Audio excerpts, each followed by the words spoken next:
kg o 2.2 pounds of pork belly. Ayan, natin yan. And then we're gonna add in chopped garlic. Mas garlicky, mas masarap.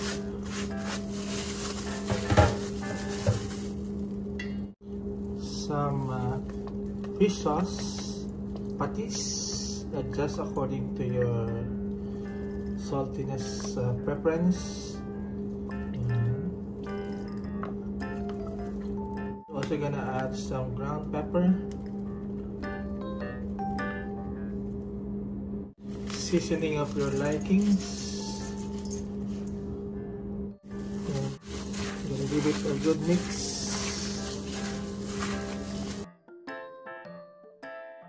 It should be good by now, and then we're gonna marinate it for an hour, and we'll be back. An hour later, napansin nyo na pikat natin yung meat para mabilis iprito. We're gonna add flour, you can adjust, and then some cornstarch. So it's a mixture of cornstarch and flour para medyo crispy yung ating pork at hindi masyadong tumalasik pag na-iprito na natin. And then, hindi na rin natin ng halo. Mix ulit. Hanggang sa ma-coat yung ating meat ng ating flour.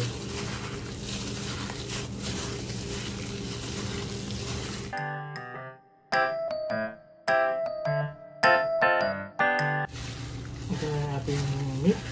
Ayan. It's the right texture para hindi masyadong basa at hindi rin dry. Para hindi masyadong matilamsik bago tayo nagprito na mamaya. Ayan, kumapit yung ating cornstarch flour mixture sa meat. Ayan, prito na tayo. Ayan tayo magprito, mainit yung ating mantika. Ayan, hindi matalasik.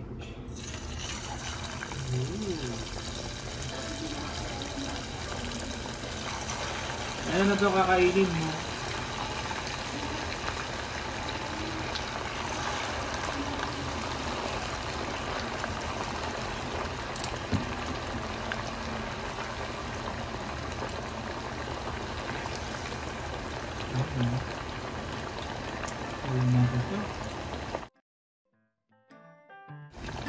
Ayan yung advantage na pag may flour. Masyadong pinatalamsik. Ito natin na hanggang maging golden brown.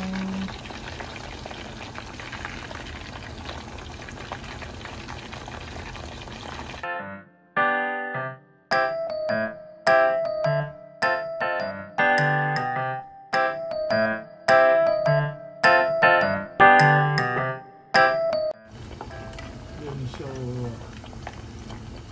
medyo naniniwalas ko na. Ayan natin hanguin. Ayan.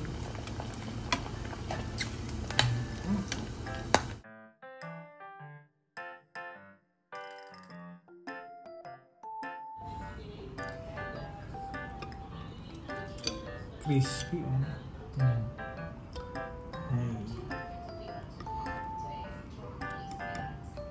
Mas masarap pag may kanin.